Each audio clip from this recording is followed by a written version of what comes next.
Hi guys, welcome back. ERIX UK here with another vid. I've just watched a vid, well, a series of vids about group balance in RPGs, and there's some interesting approaches that others have had. But this is kind of my thought. Now, this thought is more in line with D&D or Pathfinder. Although I think the same thing does apply to the majority of RPGs, where there are, I don't want to say classes, but I want to say specific roles that exist in the game. For example, D&D will have the fighter, the cleric, the wizard, the rogue. Something like Shadowrun has the combat guy, the ranged combat guy, the decker, the magician, the I can't think what they call it. But then you've got a guy who can do the machines and everything else. And I am a firm believer in players can play whatever the hell they want amongst their classes. If they all want to go for a party of rogues, then go for it. If they all want to play a party of elves, or they all want to play a party of wizards, whatever. They can do it, but the game is built on the concept that you have going with the typical 4-player party. The game is expecting you to be having one combat character, one rogue character, one healer, and one arcane caster.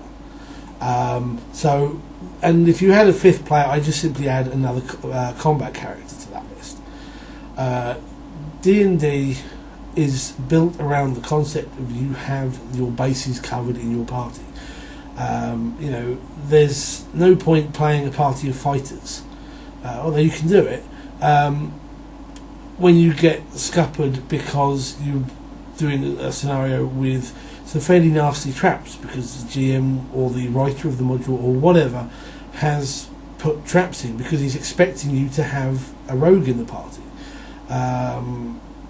Likewise, if there's an area of undead, it's because or something like that, it's because the GM or whoever has expected there to be at least a cleric in there who can turn undead or whatever the current system does.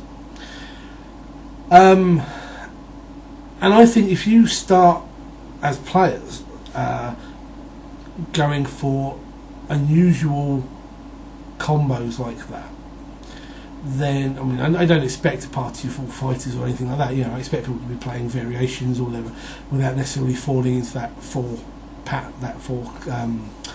role pattern.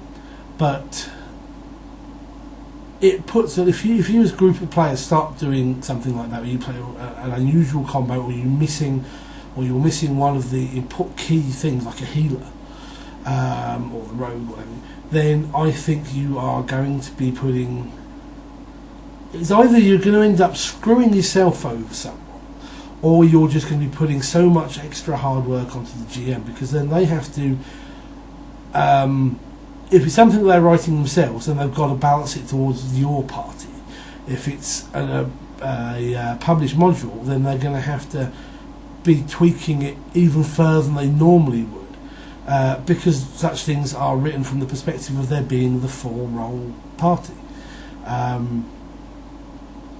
So I think I'm in the school that says you do that sort of thing.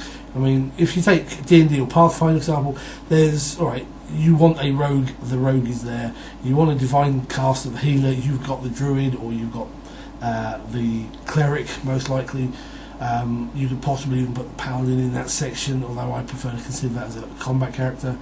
For the arcane caster, you've got the wizard, you've got the sorcerer. If you use it, you've got the magus, and so on. And then you've got your host of combat characters. So you've got a fair bit of variety, so I don't see any reason why you shouldn't really fall into the bracket of let's not build a balanced party.